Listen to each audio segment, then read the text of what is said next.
Dear students, पिछले video में हमने जेनेटिक्स क्या है, आनुवंशिकी क्या है, आनुवंशिकी का संक्षिप्त परिचय और मेंडल ने अपने प्रयोगों के दौरान किन किन शब्दों का टर्मिनोलॉजी का प्रयोग किया था उसके बारे में देखा था हमने। अब हम आगे देखते हैं मेंडल के नियम, मेंडल लॉज। मेंडल ने आनुवंशिकता संबंधी 3 नियम प्रतिपादित किए थे। पहला है law of dominance, law of dominance, प्रभाविता का नियम, प्रभाविता का नियम। सेकंड, लॉ ऑफ सेग्रीगेशन, युग्मकों की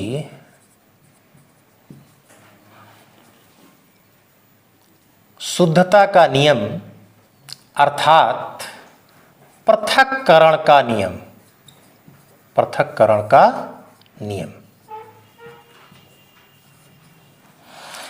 इसे लॉ ऑफ सेग्रीगेशन, पृथक्करण का नियम या फिर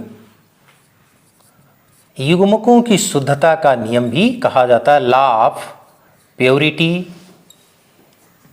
of gametes, law of purity of gametes, युग्मकों की शुद्धता का नियम। Third, law of independent assortment, इसे कहा जाता है स्वतंत्र अपव्यूहन का नियम।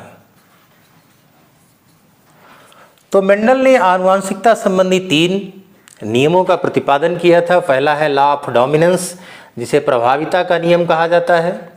दूसरा है लॉ ऑफ सेग्रीगेशन, पृथक्करण का नियम, या इसे ही law of purity of gamete, युग्मकों की शुद्धता का नियम भी कहा जाता है। थर्ड है लॉ ऑफ इंडिपेंडेंट असॉर्टमेंट, स्वतंत्र अपव्यूहन का नियम। तो फर्स्ट हम देखते हैं कि लॉ ऑफ डोमिनेंस क्या है। लॉ ऑफ डोमिनेंस क्या है?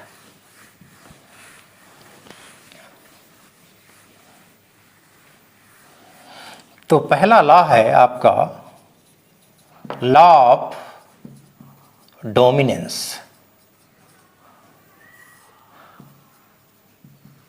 प्रभाविता का नियम। तो प्रभाविता का नियम क्या है? देखिए, जब एक जोड़ी तुलनात्मक लक्षणों के मध्य संकरण कराया जाता है तो F1 पीढ़ी में एक लक्षण प्रकट होता है अर्थात प्रभावी हो जाता है, और दूसरा छिपा रहता है अर्थात अप्रभावी हो जाता है। इसे ही प्रभाविता के नियम से नाम से जाना जाता है। जैसे ये है कैपिटल टी, कैपिटल टी, ये है टाल प्लांट, और दूसरा है स्मॉल टी, स्मॉल टी, ये है डॉर्फ प्लांट, मीन्स बौना पौधा। क्या? बौना पौधा। इसको हम थोड़ा अलग अलग करके लिखें। Capital T, capital T, small T, small T. हम इनके मध्य क्रॉस करा देते हैं, ये हो जाएगा capital T, small T, capital T, small T, capital T, small T, capital T, small T. ये जो हमको जनरेशन अर्थात पीढ़ी प्राप्त होती है वो है F1 जनरेशन। ये हमारी थी पेरेंट जनरेशन, पेरेंट जनरेशन अर्थात जनक पीढ़ी। क्या? जनक पीढ़ी। तो जब एक जोड़ी तुलनात्मक लक्षणों वाले पौधों के मध्य संकरण कराते हैं तो F1 पीढ़ी में जो सब पौधे हमें प्राप्त होते हैं उसमें कैपिटल टी जो कि लंबेपन के लिए उत्तरदायी होता है और जो स्मॉल टी जीन है ये बौनेपन के लक्षण के लिए उत्तरदायी होता है। यहाँ पर कैपिटल टी अर्थात लंबापन के लक्षण का जो जीन है वो अपने लक्षण को तो एक्सप्रेस कर देता है, व्यक्त कर देता है, लेकिन स्मॉल टी जो बौनेपन के लक्षण के लिए उत्तरदायी है वो अपने लक्षण को व्यक्त नहीं कर पाता है। अर्थात कैपिटल टी, यहाँ पर कैपिटल टी डोमिनेंट हो जाता है, डोमिनेंट अर्थात प्रभावी हो जाता है, जबकि स्मॉल टी यहाँ पर रिसेसिव अर्थात अप्रभावी हो जाता है। इसे ही प्रभाविता के नाम से जाना जाता है। मेंडल के पहले दोनों नियम मोनोहाइब्रिड क्रॉस पर टोटली बेस्ड है।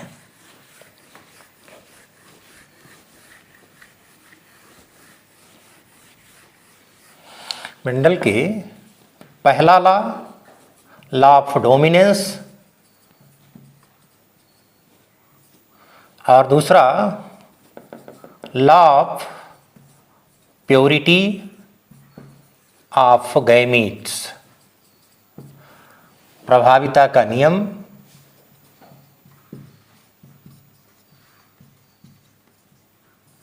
युग्मकों की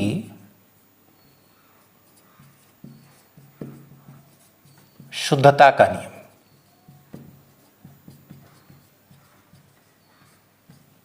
ये दोनों पूर्णतया है मोनोहाइब्रिड क्रॉस, जिसे कहा जाता है एक संकर संकरण, एक संकर संकरण पर आधारित है। मोनोहाइब्रिड क्रॉस क्या होता है? मोनोहाइब्रिड क्रॉस एक संकर संकरण उसे कहा जाता है जब केवल एक जोड़ी तुलनात्मक लक्षणों को हम ध्यान में रख करके संकरण कराएं तो उसे मोनोहाइब्रिड कहा जाता है। In this case only one character is considered at a time for the analysis, अर्थात इसमें एक समय में केवल एक ही जोड़ी तुलनात्मक लक्षणों का अध्ययन किया जाता है, इसलिए इसे मोनोहाइब्रिड क्रॉस कहा जाता है। इस मोनोहाइब्रिड क्रॉस पर मेंडल के पहला लॉ ऑफ डोमिनेंस और दूसरा law of purity of gamete, युग्मकों की शुद्धता का नियम, या लॉ ऑफ सेग्रीगेशन, पृथक्करण का नियम, दोनों आधारित है। तो फर्स्ट लॉ तो हम देख चुके थे, लेकिन जो मेंडल का दूसरा लॉ है वो है law of purity of gamete. तो law of purity of gamete या लॉ ऑफ सेग्रीगेशन क्या है देखते हैं।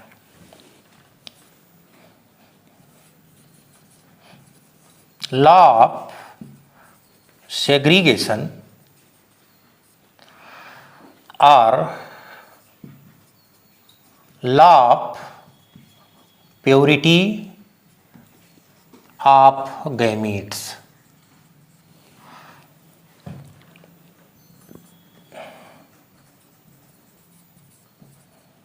पृथक्करण का नियम या युग्मकों की शुद्धता का नियम। तो देखते हैं कि मेंडल का सेकेंड लॉ क्या है। देखिए, इस नियम के अनुसार प्रत्येक जीन जोड़ी के जीन युग्मक निर्माण के समय पृथक होकर युग्मक में चले आते हैं, लेकिन जब जायगोट का युग्मनज का निर्माण होना होता है तो युग्मनज निर्माण के समय ये पुनः एक साथ आकर के अपने अस्तित्व को बनाए रखते हैं, अर्थात युग्मक किसी लक्षण विशेष के लिए शुद्ध होते हैं। इसीलिए इसे law of purity of gametes के नाम से जाना जाता है। जैसे ये है कैपिटल टी, ये है स्मॉल टी, ये आपका हुआ टाल प्लांट, लंबा पौधा है। ये है डॉर्फ प्लांट यानी बौना पौधा। ये है हमारी जनक पीढ़ी जिसे हम पेरेंट जनरेशन के नाम से जानते हैं। अब अगर इसमें हम क्रॉस करा देते हैं कैपिटल टी, स्मॉल टी, इसके मध्य हम क्रॉस कराएंगे तो ये हो गया capital T, small T, capital T, small T, capital T, small T, capital T, small T. ये हमारी जो पीढ़ी प्राप्त हुई ये F1 जनरेशन। F1 जनरेशन के सभी पौधे हाइब्रिड टाल हैं, अर्थात संकर लंबे हैं। क्या है? संकर लंबे। अब F2 पीढ़ी प्राप्त करने के लिए अगर हम F1 पीढ़ी के संकर पौधों में संकरण करा दें तो हमें F2 पीढ़ी प्राप्त होती है। F1 पीढ़ी के सभी पौधे हाइब्रिड टाल हैं। इसके लिए हम पुनेट का स्क्वायर मेथड, जिसे पुनेट का चेकर बोर्ड कहा जाता है, उसके थ्रू देखते हैं। ये है capital T, small T, capital T, small T. ये क्रॉस करा देंगे तो capital T, capital T, capital T, small T. ये हो जाएगा capital T, small T, small T, small T. ये हमको जो पीढ़ी मिलती है ये है F2 जनरेशन, अर्थात F2 पीढ़ी है। अब हमें F2 पीढ़ी में दो तरीके के अनुपात देखने को मिलते हैं। पहला तो एक है फिनोटाइप। क्या? फिनोटाइप, ठीक, जिसे हिंदी में कहा जाता है लक्षण प्ररूप। क्या? लक्षण प्ररूप। तो फिनोटाइप क्या होता है? फिनोटाइप का मतलब होता है भौतिक प्रदर्शन या बाह्य प्रदर्शन। तो इस F2 पीढ़ी में हमें फिनोटाइप का रेशियो क्या मिलेगा?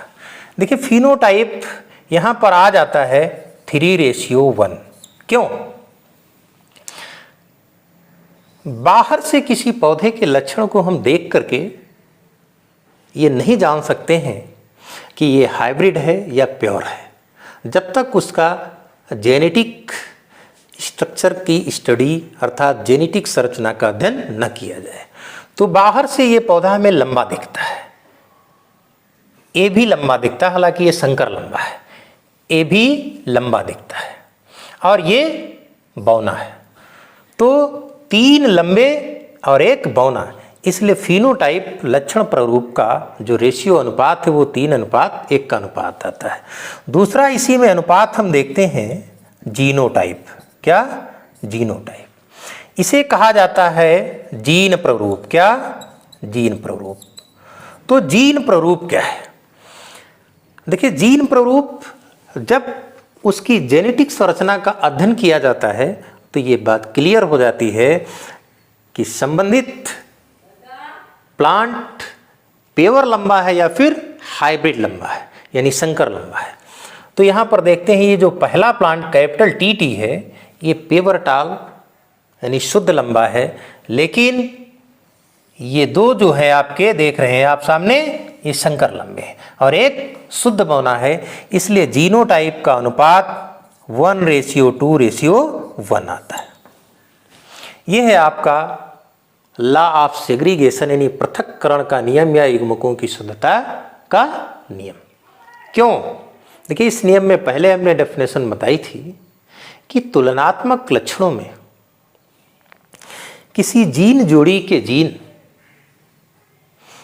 पृथक होकर युग्मकों में चले आते हैं, लेकिन जायगोट के निर्माण के समय ये पुनः एक साथ आकर के अपने अस्तित्व को बनाए रखते हैं, क्योंकि यहाँ पर कैपिटल टी टाल प्लांट और यहाँ पर स्मॉल टी बौना पौधा। इनमें जब संकरण कराया गया तो युग्मक निर्माण के समय ये एक दूसरे से पृथक हो गए। यहाँ का स्मॉल टी अलग हो गया, यहाँ का कैपिटल टी अलग हो गया और कैपिटल टी स्मॉल टी आपस में मिल गए। लेकिन जब हम F2 जनरेशन में जाते हैं तो F2 जनरेशन में हम देखते हैं कि जायगोट निर्माण के समय, युग्मनज निर्माण के समय ये पुनः एक साथ आ जाते हैं और एक शुद्ध लंबा पौधा तैयार हो जाता है, दो संकर और एक शुद्ध बोना, अर्थात युग्मक किसी लक्षण विशेष के लिए शुद्ध होते हैं, इसीलिए इसे युग्मकों की शुद्धता का नियम भी कहा जाता है। Third, law of independent assortment, स्वतंत्र अपव्यूहन का नियम, स्वतंत्र अपव्यूहन का नियम। तो देखते हैं कि लॉ ऑफ इंडिपेंडेंट असॉर्टमेंट क्या है या स्वतंत्र अपव्यूहन का नियम क्या है।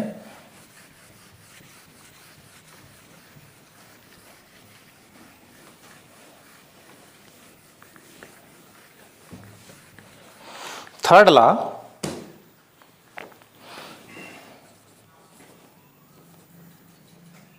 लॉ ऑफ इंडिपेंडेंट असॉर्टमेंट,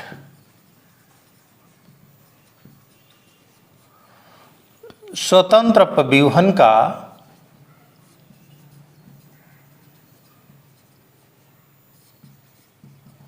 नियम। तो स्वतंत्र अपव्यूहन का नियम क्या है? देखिए, यह नियम आपका बेस्ड है डाई हाइब्रिड क्रॉस पर, जिसे कहा जाता है द्विसंकर संकरण। तो द्विसंकर संकरण क्या है? डाई हाइब्रिड या द्विसंकर संकरण उसे कहा जाता है ऐसे केस में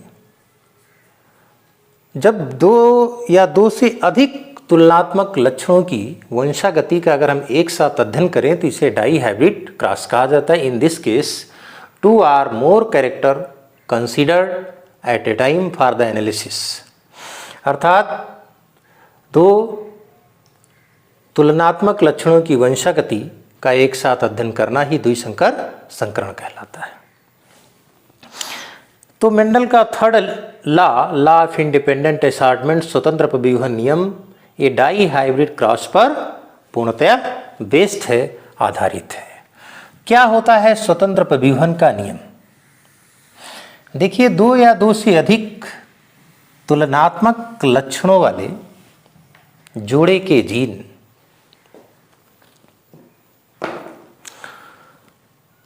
पृथक होकर यानी अलग होकर युग्मकों में एक दूसरे से स्वतंत्र होकर के, पृथक होकर के युग्मकों में चले आते हैं, लेकिन at the time of fertilization, निषेचन के समय ये अनियमित ढंग से आपस में संयोजित होकर के नए नए संयोग बनाते हैं।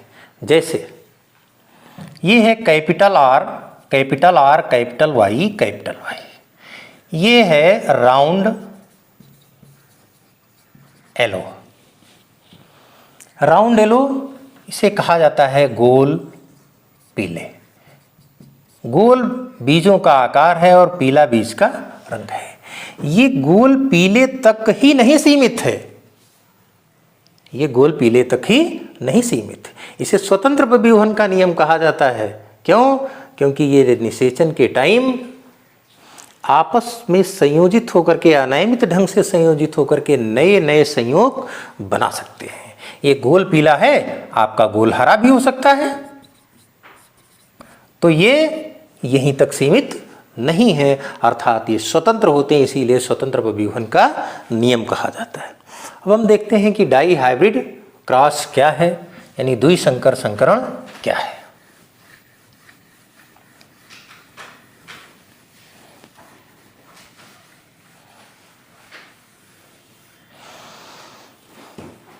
तो यहां पर दो लक्षणों की वंशागति का एक साथ अध्ययन किया गया है, capital R, capital R, capital Y, capital Y. ये है राउंड एलो, मीन्स गोल पीले। दूसरा है small R, small R, small Y, small Y. इसे कहा जाता है रिंकल्ड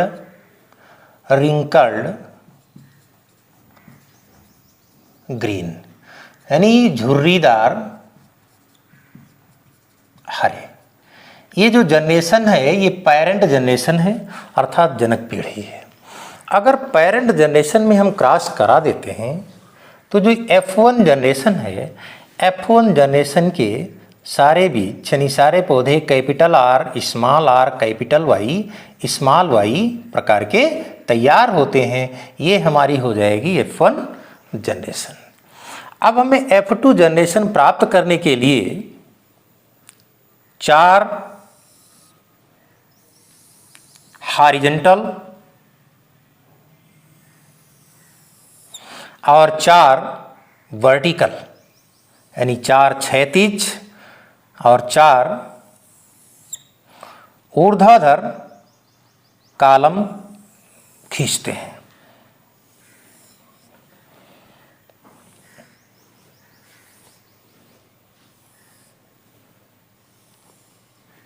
ये कॉलम हमने खींच लिए।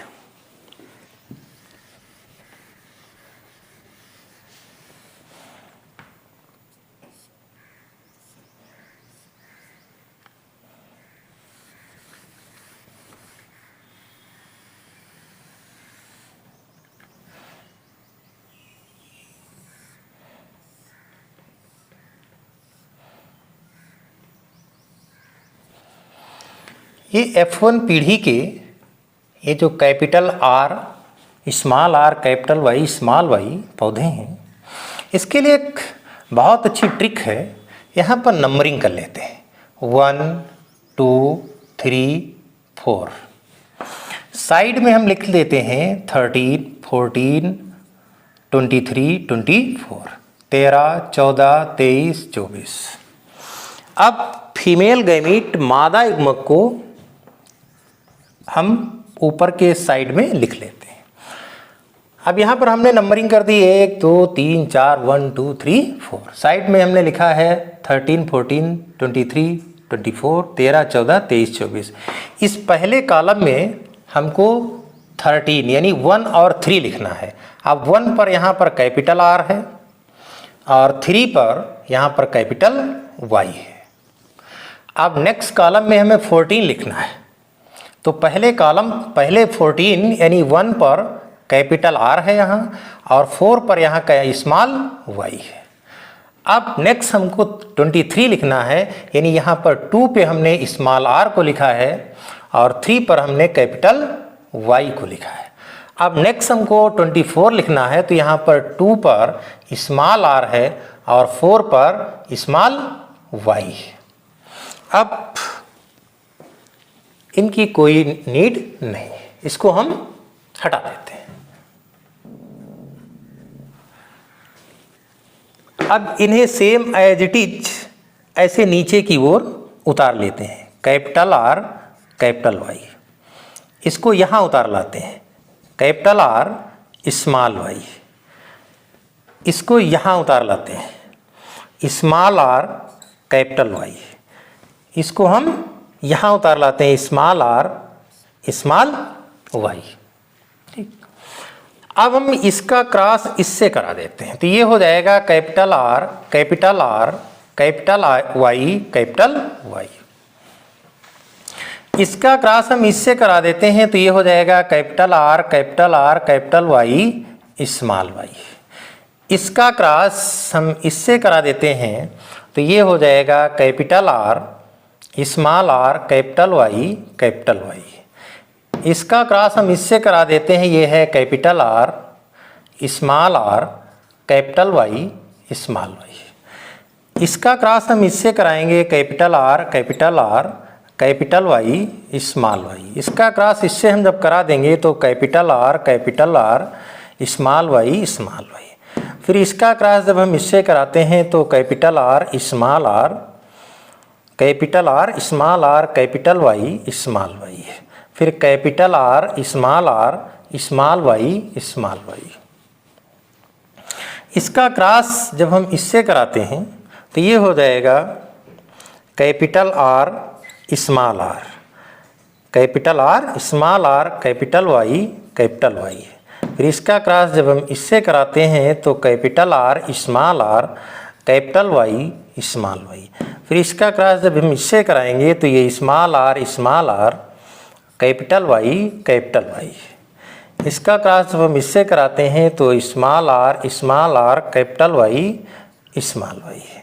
फिर इसका क्रॉस जब हम इससे कराते हैं तो capital R, small R, capital Y, small Y. फिर इसका cross capital R, small Y, small Y. फिर इसका cross small R, capital Y, small Y. फिर स्मॉल आर, स्मॉल वाई। ये जनरेशन हमको मिल गई F2। क्या? F2। अब इस F2 जनरेशन में हमें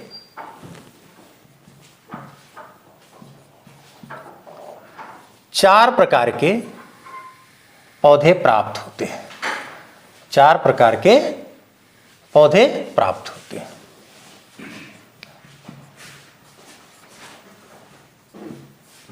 पहले हैं राउंड येलो,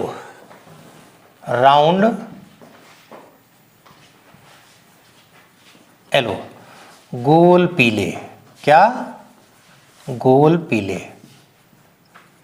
दूसरे नंबर पर राउंड ग्रीन, गोल हरे। तीसरे नंबर पर रिंकल्ड येलो, झुर्रीदार पीले। चौथे नंबर पर रिंकल्ड ग्रीन, झुर्रीदार हरे। इस F2 जनरेशन में हमको ये चार प्रकार के पौधे प्राप्त होते हैं। तो अब देखते हैं कि राउंड येलो इस F2 जनरेशन में कितने हैं। अब देखिए यहाँ पर कैपिटल आर, कैपिटल वाई, ये गोल भी है और पीला भी है। हमने यहाँ गोल पीला नंबर 1 पर लिखा है, इसलिए इस कॉलम में हम नंबर 1 डाल लेंगे। दूसरे पर जब जाते हैं तो कैपिटल आर, ये गोल है, लेकिन कैपिटल वाई, स्मॉल वाई पीला भी है, क्योंकि यहाँ पर अभी यह नहीं पूछा गया है कि प्योर और हाइब्रिड में डिफरेंस नहीं पूछा गया है। पीला कलर का जो कैपिटल वाई जीन है वो हरे स्मॉल वाई पर डोमिनेट है, इसलिए ये पीला ही है। तो गोल पीला हमने यहाँ पर 1 नंबर पर लिखा, तो इस कॉलम में नंबर 1 डाल देंगे। ए भी गोल है, क्योंकि कैपिटल आर स्मॉल आर पर डोमिनेट है, पीला है। ए भी 1 नंबर, ए भी गोल पीला है 1 नंबर, ए भी गोल पीला है 1 नंबर। अब यहाँ पर जब देखते हैं तो कैपिटल आर गोल तो है, लेकिन स्मॉल वाई मीन्स हरा है। गोल हरे को हमने 2 नंबर पर लिखा है, तो यहाँ पर नंबर 2 डाल देंगे। ये गोल है और पीला है, गोल पीला को हमने 1 नंबर पर लिखा तो नंबर 1 डाल दिया। ये गोल है लेकिन हरा है, गोल हरे को वहाँ पर हमने 2 नंबर पर लिखा है, इसलिए यहाँ पर 2 नंबर डाल देंगे। ये गोल है, पीला है और गोल पीले को 1 नंबर पर, इसलिए 1 नंबर। ये भी गोल पीला है मीन्स 1 नंबर।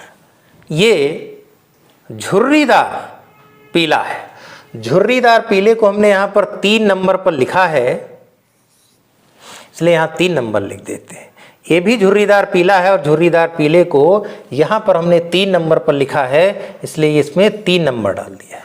ये गोल पीला है 1 नंबर, ये गोल है लेकिन स्मॉल वाई है, इसका मतलब ये हरा है। गोल हरा यहाँ पर हमने 2 नंबर पर लिखा है, इसलिए इसको यहाँ पर हम 2 नंबर डाल देते हैं। ये झुर्रीदार पीला और झुर्रीदार पीले को 3 नंबर पर लिखा है, इसलिए 3 नंबर डाल देते हैं। और ये आपका झुर्रीदार हरा है, यहाँ पर हमने 4 नंबर पर लिखा है, इसलिए यहाँ पर 4 डाल देते हैं। अब इसमें हमको रेशियो देखना है कि कौन सा रेशियो कितना आ रहा है। देखिए पहले नंबर पर हमने राउंड येलो गोल पीले लिखे हैं, तो इस कॉलम में हमको 1 नंबर काउंट कर लेना है। 1 2 3 4 5 6 7 8 9, तो राउंड येलो ये 9 हो गए। दूसरा राउंड ग्रीन यानी गोल हरे 2 नंबर इन कॉलम में कितनी बार है उसको काउंट करते हैं। 1 2 2 3, तो राउंड ग्रीन हमारे हो गए 3। फिर तीसरे नंबर पर हमने रिंकल्ड येलो झुर्रीदार पीले लिखे हैं, तो इस कॉलम में हमको 3 कितनी बार लिखा ये हमको देखना है।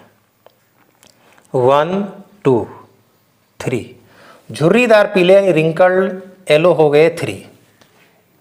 फिर झुर्रीदार हरे 4 नंबर कहाँ लिखा है, कितनी बार लिखा, 1 बार लिखा ये है, तो झुर्रीदार 1। तो स्टूडेंट्स अब हमें जो फिनोटाइप डाई हाइब्रिड क्रॉस का फिनोटाइप जो रेशियो है वो निकल गया, आ गया, कितना है 9:3:3:1। ये हमारा फिनोटाइप रेशियो हो गया डाई हाइब्रिड क्रॉस का। लेकिन अब अगर इसी का जीनोटाइप पूछा जाए कि जीनोटाइप रेशियो क्या होता है, तो जीनोटाइप रेशियो इसमें कितना आएगा, यहाँ पर इस कॉलम में हमको काउंट कर लेना है कि कौन पेवर है कौन हाइब्रिड है, और ऐसा काउंट करने पर इसका जीनोटाइपिक रेशियो हमें प्राप्त हो जाएगा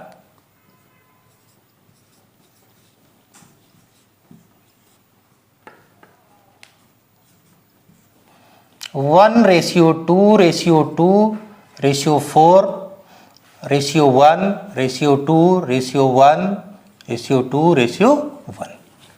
ये हमें प्राप्त हो जाएगा जीनोटाइपिक रेशियो। थैंक्स।